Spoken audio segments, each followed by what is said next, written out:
ദൃശ്യം 3 200 കോടി അടിച്ചിരിക്കുകയാണ്. 7 ദിവസങ്ങൾ കൊണ്ട് വേൾഡ് വൈഡ് കളക്ഷനായിട്ട് 200 കോടി അടിച്ചിരിക്കുന്നു എന്നുള്ള ഒഫീഷ്യൽ പോസ്റ്ററാണ് ഇന്ന് രാവിലെ വന്നിരിക്കുന്നത്. ഇന്നിതാ 8ാം ദിവസത്തിലേക്കാണ് ദൃശ്യം 3 കടന്നിരിക്കുന്നത്. ഇന്നത്തെ കളക്ഷൻ റിപ്പോർട്ട് നമുക്കൊന്ന് നോക്കാം. ഇന്ന് ഉച്ചയ്ക്ക് 2 മണി വരെയുള്ള ട്രാക്ഡ് കളക്ഷൻ റിപ്പോർട്ട് അനുസരിച്ച് കേരള ബോക്സ് ഓഫീസിൽ നിന്ന് ദൃശ്യം 3 നേടിയിരിക്കുന്നത് 4 കോടി 12 ലക്ഷം രൂപയാണ്. 2,49,000 മുകളിലുള്ള ടിക്കറ്റുകളാണ് ഇന്ന് ഇതുവരെ വിറ്റുപോയത്.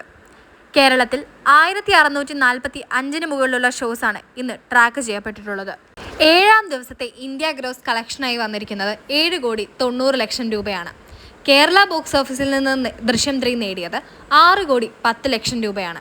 കർണാടക ബോക്സ് ഓഫീസിൽ നിന്ന് 48 ലക്ഷം രൂപയും ആന്ധ്രാപ്രദേശ് തെലങ്കാന ബോക്സ് ഓഫീസിൽ നിന്ന് 70 ലക്ഷം രൂപയും തമിഴ്നാട് ബോക്സ് ഓഫീസിൽ നിന്ന് 40 ലക്ഷം രൂപയും അതുപോലെ റെസ്റ്റ് ഓഫ് ഇന്ത്യയിൽ നിന്ന് 22 ലക്ഷം രൂപയുമാണ് ദൃശ്യം 3 നേടിയിരിക്കുന്നത്.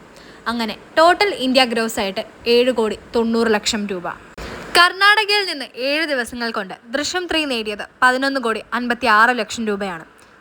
തമിഴ്നാട്ടിൽ നിന്ന് 7 ദിവസം കൊണ്ട് ദൃശ്യം 3 നേടിയത് 6 കോടി 60 ലക്ഷം രൂപയായിരുന്നു. ഇത് ലാലേട്ടൻ്റെ 3ാമത്തെ 200 കോടി ചിത്രമായിരിക്കുകയാണ്. എന്തായാലും ദൃശ്യം 3 200 കോടിയിലൊന്നും നിൽക്കാൻ പോകുന്നില്ല. ഉറപ്പായിട്ടും 300 കോടിക്ക് മുകളിലേക്ക് കയറുമെന്നുള്ള പ്രതീക്ഷയിൽ തന്നെയാണ് ഇപ്പോഴും നമ്മൾ. ദൃശ്യം 3 റിലീസ് ചെയ്ത് 8 ദിവസങ്ങളായിട്ട് പോലും ടിക്കറ്റ് സോൾഡ് ഔട്ട് ആവുന്നതിൽ വലിയ കുറവൊന്നും നമുക്ക് കാണുന്നില്ല. ഇനി വരുന്നത് അവധി ദിനങ്ങളാണ്.